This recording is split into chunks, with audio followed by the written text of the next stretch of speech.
from normal. Now, this talk was originally planned as an accompaniment to our usual splendid Garvick House birthday lunch. The aim was that it would be a light-hearted trawl through some Christmas traditions of yore, with a nod and a wink to Jane Austen and Regency times. So I can only hope, since we're not at Garvick House, that the serving of the accompaniment without the delicious main will still bring you some enjoyment. So we're going to start, and if you just give me a second till I hope I can manage to get this to work, we'll have the PowerPoint presentation. And I think you've got to take your pictures off, your screens off picture.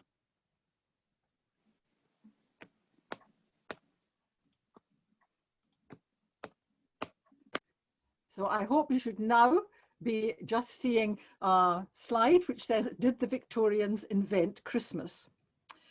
Can I say that the impression is sometimes given that most of our Christmas traditions began in the Victorian era.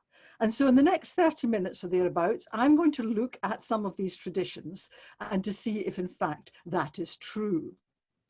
Now, first of all, we all know the 25th of December is the date in which Jesus was born. Well, maybe no, not quite. Because in actual fact, we don't know when Jesus was born, and it certainly was unlikely to be the 25th of December, much more likely to have been sometime in the spring. So if that's the case, why are we celebrating his birthday on the 25th of December? What's special about that day? Well, that day is the pagan winter solstice, and also the feast of Saturnalia. The Romans were very fond of the winter solstice. They were even more fond of the partying, the lawlessness and the drunkenness which went with it. So the 25th of December, the winter solstice. It's also right in the middle of the Viking Yule celebrations. They start in the middle of November and go on to the middle of April. So it's bang in the middle of that. So what are we doing with a Christian celebration in 25th December and with all these other things? Well, many years ago, the Christians were trying to convert the pagans, and they found it a big problem because the pagans were so fond of their winter solstice. They loved their feasting and their jollifications. And then a bright spark of a Christian had a wonderful idea and said, well, you know, we don't know when Jesus was born. Why couldn't we just suggest it was the 25th of December? So that's what they did. And we find that the pagans came on board. And so now, and also the Christians, I have to say, were quite keen on a bit of partying too. And so our celebrations are a fusion of Christian, pagan and Yule. We have Advent for the Christian, and that's the start also too of the time of Yule, and then the preparation for solstice, and then you have the 12 days of Christmas, and at the end of the period you've got the Epiphany for the Christians, the coming of the Magi, the three wise men. You've got the 12th night, the end of the solstice, and the Yule time, and the Lord of Misrule and cake and alcohol and all sorts of feasting. And so it worked very well. And for hundreds of years, we had a celebration of Christmas on the 29th of December. And then along comes the Reformation. And in Scotland here, we had the Presbyterians and John Knox. Now, many of you will know that I'm a Presbyterian, but I have to say I'm not a terrible fan of John Knox. And one thing John Knox said, he looked at the Bible, he said, there's nothing in the Bible about celebrating Christmas on the 25th of December. This is pagan stuff, ban it. And so as you can see on the screen, we even had a trial of Father Christmas. So in Scotland, Christmas was banned for 400 years. I have to tell you, of course, that being Scots, what we did was we shunted our celebration from Christmas on to New Year. So we still had a bit of celebration, but not in Christmas. It was banned. England carried on for another 100 years. And then along come the Puritans and Cromwell. And Cromwell looked at the Bible and said, I don't see any sign of any mention of 25th of December. This is pagan. And so in England, it was banned too. But they only had 15 years of it, because then along comes Charles II, and we had a Christmas coming back into fashion, but it was pretty slow to have the celebrations. And in fact, the Christmas didn't get back to being a real season when it was celebrated till the middle of the 18th century. And King George III married Queen Charlotte, and she was German from Mecklenburg-Strelitz. And she had celebrated Christmas lots of times there, and she brought her celebrations with her to England. And that's why Jane Austen and the Regency folks celebrated Christmas, as we know from reading any of Jane's novels and also from her letters. So let's look at Christmas a bit more. What were the signs of Christmas that it said started with the Victorians? But I'm going to suggest that it was a bit earlier. Well, the first one was, of course, decorations. Can I say I'm sorry to our American friend, Dave, I was slightly appalled a few weeks ago when I got an email from an American cousin just after Thanksgiving to say, I put my Christmas tree up today, and I thought, but it's only November. And then I looked out the window a couple of days later, and a lot of the people around here in Edinburgh had their Christmas decorations getting put up very early in December. Well, let me tell you, that is very different. And Anne, you had your Christmas tree at the back and your reindeer things. You would not have been having that had you been in Regency time, because it was bad luck to put up your Christmas decorations before Christmas Eve. So you did the decorations on Christmas Eve. And if you think what the decorations were like, when I think back to my young days, we had these expanding paper wreaths that went about the roof, ghastly things, and also paper chains that we made at school. Well, forget all about that. That's Victorian Edwardian stuff. We're back in the earlier period. So what kind of decorations did they have? Well, they had woodland greenery. And what was that? Well, of course, it was pagan origin, but it was okay because it was natural. And we had, first of all, holly. And that was a pagan protection against witchcraft. And we had ivy, which was the pagan symbol for immortality. Now, the Christians accepted them, and they accepted them in churches, and they were absorbed, and you would have some wreaths of them as time went on about the church. And then people realized when they looked out the window near Christmas that it was awfully nice when some of these greenery things were in fact a bit sparkling because there was snow. But as we well know in England and Scotland too, you don't always get snow and frost at Christmas. And so they tried to find ways of making their holly and their ivy sparkle. And I'm going to tell you, I'm not ashamed to tell you, this is a Victorian quote I found, but I thought you would really like to hear about it. It's from a girl's own paper of 1884, and it's a recipe for how to get this lovely sparkle effect. And here's what it says. If artificial frost is wished for, crushed glass, sold under the name of frost, answers the best.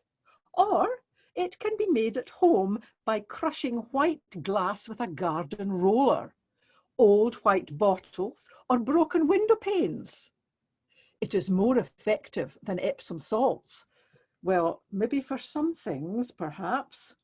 And when I read that, I thought, well, perhaps we ought to be telling John Lewis and Marks and Spencer's about this other way in which they can get sparkle rather than the plastic, which they're doing away with.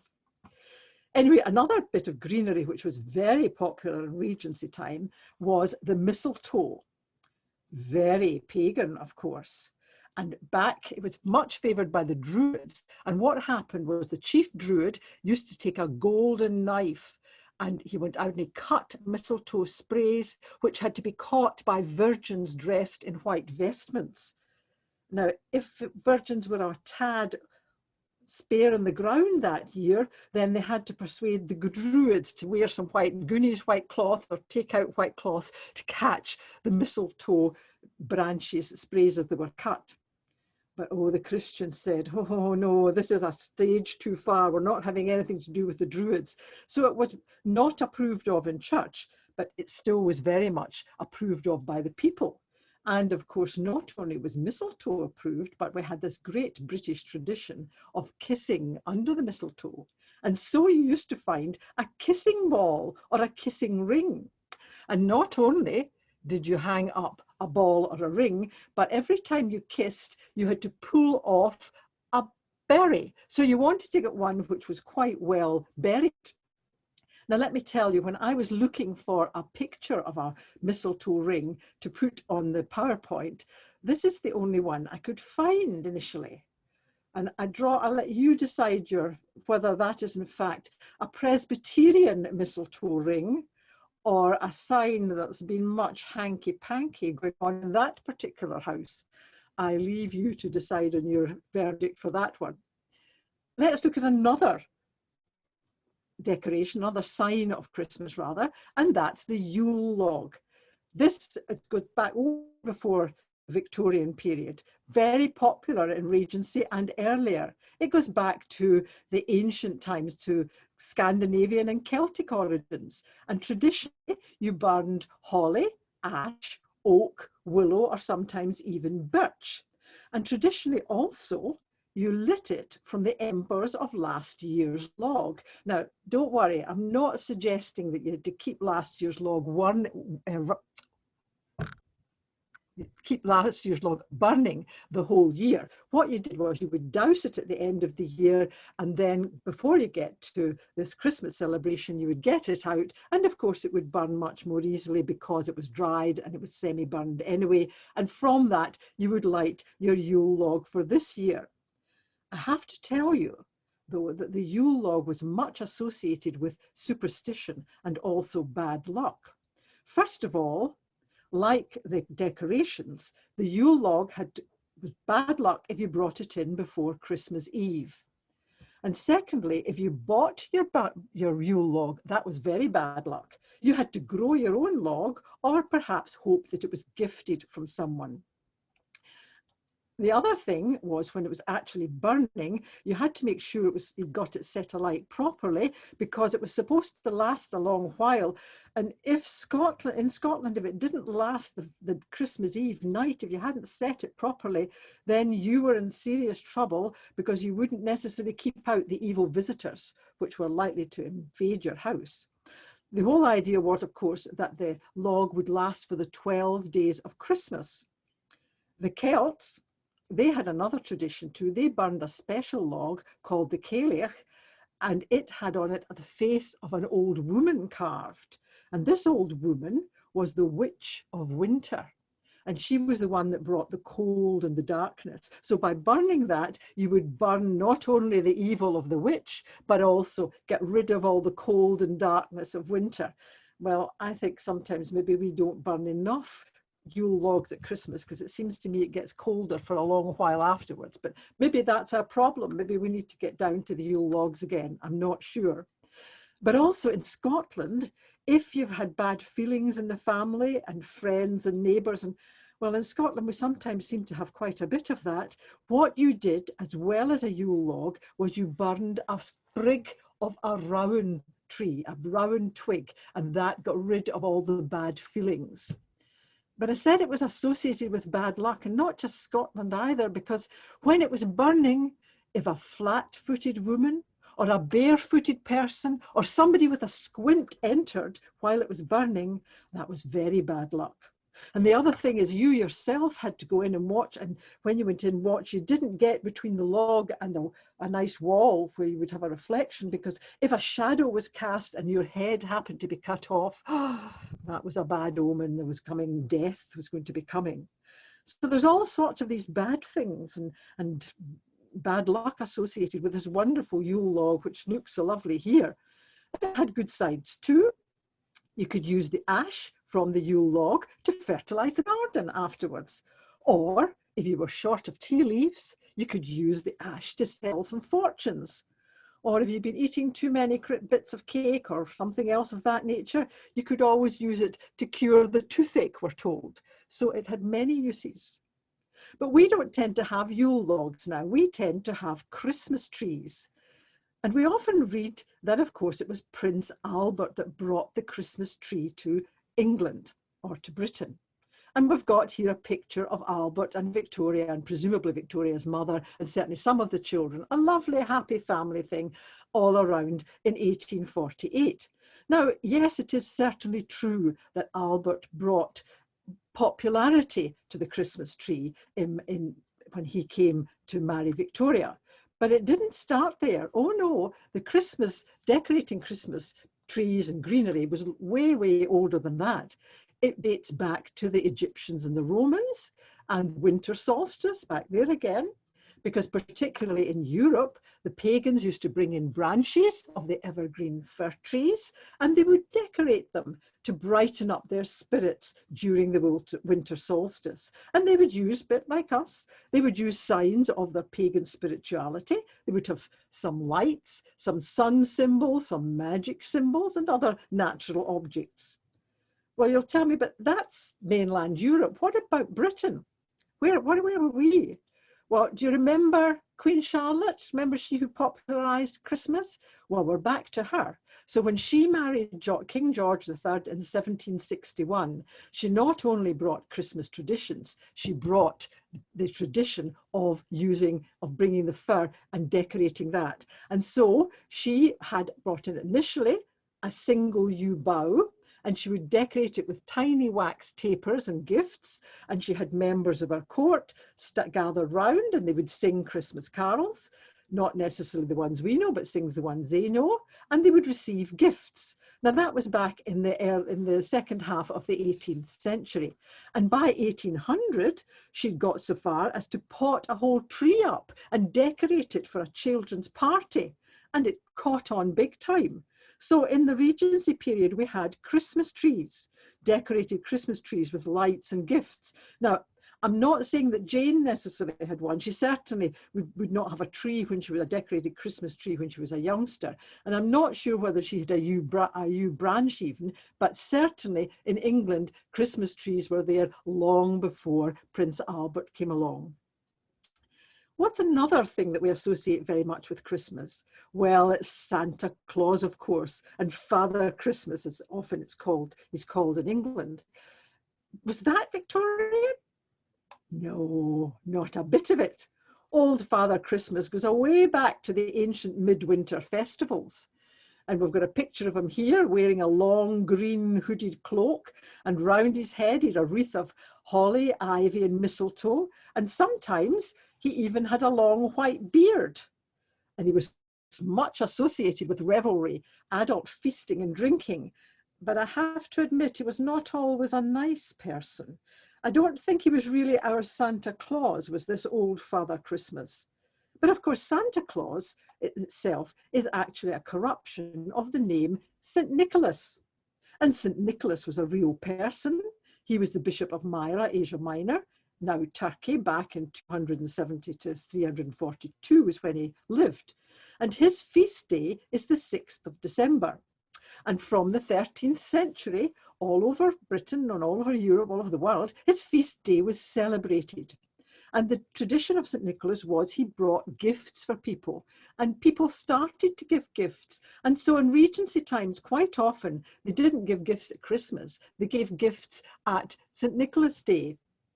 So it was they gave it, others gave it at Christmas too, but sometimes it was given at St. Nicholas time.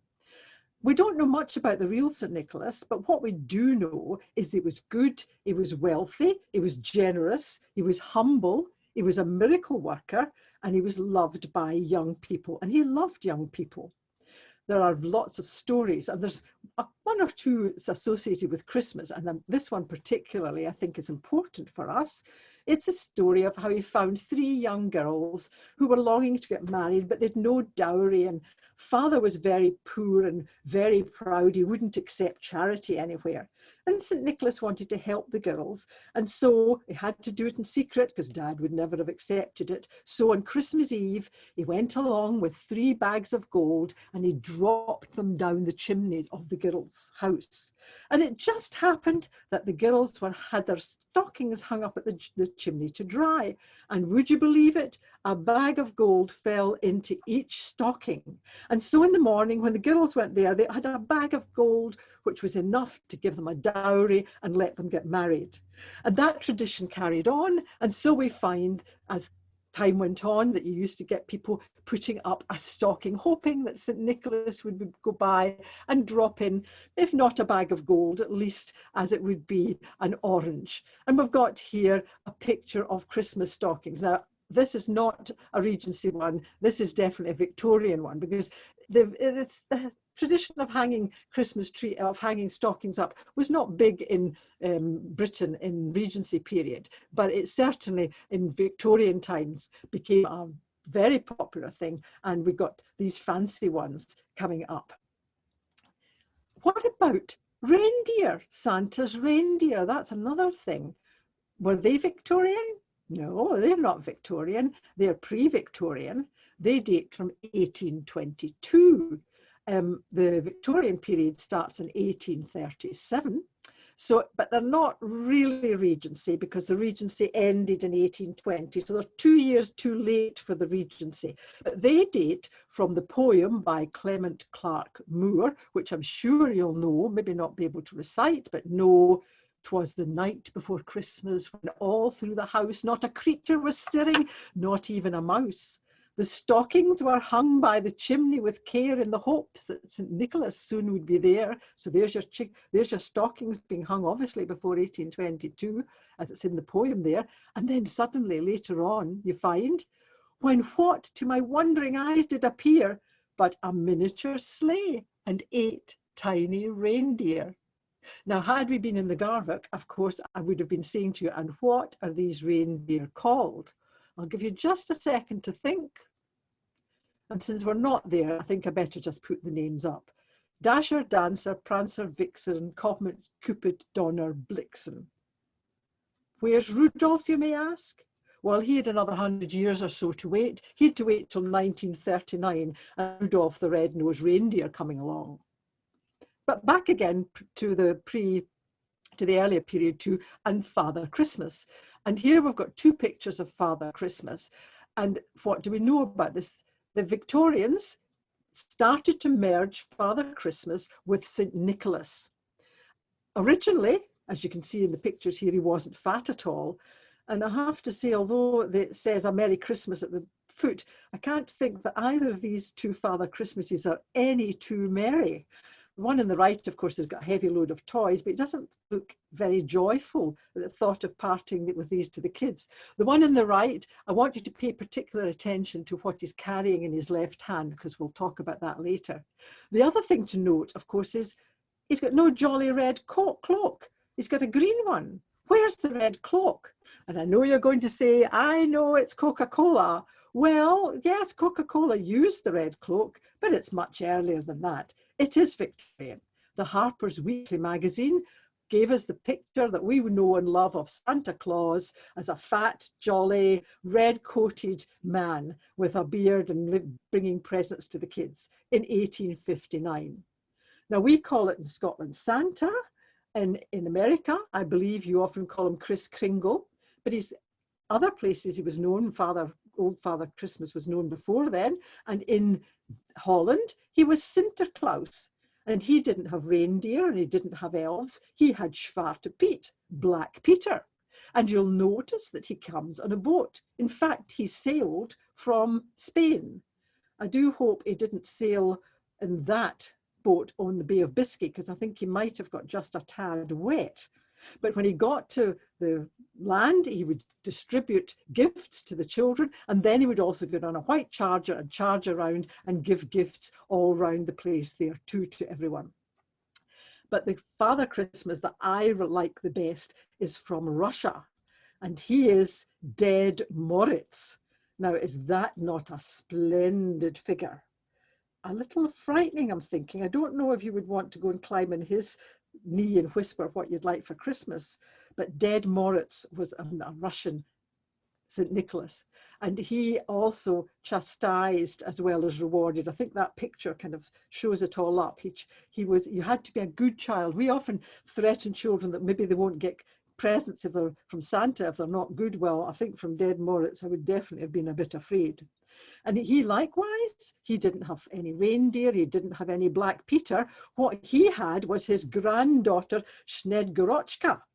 And whenever I saw this, I thought, oh, wouldn't the young girls just love to be dressed as Snegorochka? Never mind Cinderella, Snegorochka, and her lovely dress and her garland and her light there would just be wonderful. Of course, what many of you will have been doing in the last few weeks, and hopefully, unlike me, will have finished doing, is writing your Christmas cards. Well, I have to admit that's definitely Victorian. That would not have been the Christmas cards in Regency. But I'm going to just ask for your agreement to say a little about it, because I've got one or two things which you might find interesting. Because we think of the Victorian times as sentimental, schmaltzy, a bit twee.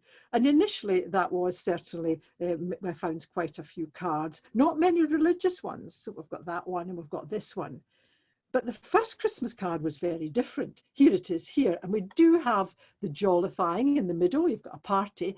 But look at either side. There's a real social message there. You've got feeding the hungry and clothing the naked. And if you take the second one, much the same. The top, again, you've got all sorts of jolly stuff. And then underneath, you've got the feeding the poor and the cold and those that have had accidents and the unfortunate. So there was a real social message to some of their early cards. But there were also some odd things. What about this? It says Christmas time but comes but once a year. Well, not with the birth of the chicks, I think. And what about this one? I don't think this is Scotland, that's for sure. You might be able to buy a bouquet in a florist, but you wouldn't get a garland and you wouldn't be going around with a short-sleeved print frock. Maybe a brolly at Christmas, but a bit mixed up in the seasons. And what about this one? Downright weird. I think that's quite creepy. And then there's this one. Well, that's certainly seasonal, correct, but a bit odd, I think. But as for odd, this one really takes the biscuit. A Merry Christmas is wishing you. If anybody sent me that, I think I would certainly have the creeps, that's for sure. Nothing, ooh, absolutely horrible, that card. Where they got that idea. And what about this one? A Jolly Christmas. Well, this guy on the left's not having much jollity. His hair's standing on end. Maybe the one on the right's very jolly, about to thump him one with his ice baton. Who knows? But my very favourite Victorian Christmas card has to be this one. It says a joyful Christmas, and you're sending a dead robin. And you may say, well, it's dead drunk. Well, that may be one interpretation, but the Victorians seem to be kind of fixated with dead things, because remember that card of Prince Albert and Queen Victoria, a lovely family thing? Well, look at the bottom of it, full of dead animals and birds. Really weird. Now, we always think of Christmas time as a time for the children, but sometimes we have to admit they get a little bit out of hand. Well, some of the early Christmas cards showed Santa with his switch that I told you to pay attention to, having his method of dealing with that. And here's another one. Not only is he bringing the presents, but he's taking them away, the child there. The child who's got in the way. So not exactly the kind of Christmas present we would show. And what about this one? I think that's just awful. Christmas greetings with love, not much love there. And then this last one, talk about sing a song of sixpence and 24 blackbirds baked in a pie. Well, I ask you. So the next time you think of Victorian Christmas cards, don't always think of the twee and the sentimental. Just think of some of these other very peculiar ones. But let's go back a bit to the Christmas entertainment, because we know that was very much something that Jane Austen enjoyed. And we have a list here of some of the things that we know she did and loved.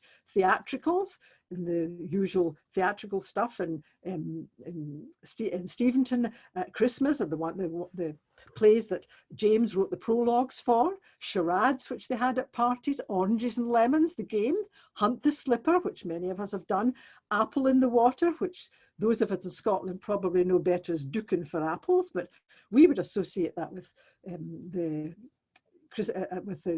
October, but here they have it at Christmas. And then there's bullet pudding. That's not one we know. That was a very favourite one. And what you did was you got flour and you pressed it into a bowl, and then you tipped it up, and on the top of that you put a bullet, and then everybody took turn and they took a knife and they cut into the flour cake. And if you were the unfortunate one who, when you cut it, the whole thing collapsed, what you had to do with your hands out of the way is get your face in and find that bullet, or probably as sweet as we would now. I have to tell you, if you ever play that, be sure not to breathe in as you're doing that. One other game we know was very popular in the Austen parties and many other parties right into the Victorian times was Snapdragon. I would call it a pretty evil game. What you did was you darkened the room and you had a big bowl and you put raisins in it, you poured brandy over it and you set it alight. And then the game was you all had to dip your fingers into the flames, get out the raisins and put them in your mouth and extinguish the flames in your mouth. Well, I looked up to see how on earth did you win this game? Well, there's different ideas. Sometimes they say it's the one who gets the most raisins. Another times it's the one who gets the lucky raisin. And another one said it was the one that didn't get burned. Well, all I can say about the Scots is we had the sense not really to play this game. This is not one which was very popular in Scotland. And can you imagine playing that now with all the health and safety regulations and having the adults, never mind the little dears, having to dip their fingers into flaming things? Oh, glad that one's passed. Music, very much a feature of Christmas. The music, carols. Well, we know that a lot of the carols that we sing today are Victorian, but there were carols earlier. We know one of our favourite ones, "O Come All Ye Faithful." Now these words are Victorian, but the earliest, Adeste Fideles, was definitely sung much. "Hark the Herald Angels Sing" was popular, although to a different tune. "While shepherds watch their flocks by night." "Christians Awake," not so common with us now, but still we know. "God Rest Ye Merry Gentlemen," 12 Days of Christmas, and of course Wassail Song, an earlier version, but a wassail song. And of course, the wassail is what we want to think about too. How did you do the singing? Well, we know that Queen Charlotte did it round the tree, but did you go out carol singing as we do? Well, that didn't go so much in Regency times. It had been earlier, but it kind of died out in that sort of period. It was restored again by the Victorians. But what we did have people going around, musicians. We had the Christmas Waits, sometimes spelt W-A-I-T-E-S. And they went round, it was a group of local musicians after dark playing music. Now, this is a pretty obstreperous lot. I think they're gien at laldy, as we might say in Scotland. And sometimes they took a wassail bowl, that was quite common, and knock at the door and gave the people a drink out the wassail bowl in return for a gift. I think the next picture shows one that a set of waits that's slightly more, not quite so vociferous. They're a quieter group, but I'm not too sure how well they're doing, because if you look at old Scrooge up there, and I'm not too convinced that's wassail he's got in his jug there. So perhaps we ought to move away quickly before he ends up putting all that over these delightful people singing and playing before them. So I think I really can't finish this, however, without us singing what would be very much a song of the time, and one that we all wish you in the Jane Austen Society Scottish branch, wish all our members and elsewhere a Merry Christmas. And so do feel free at home to join in.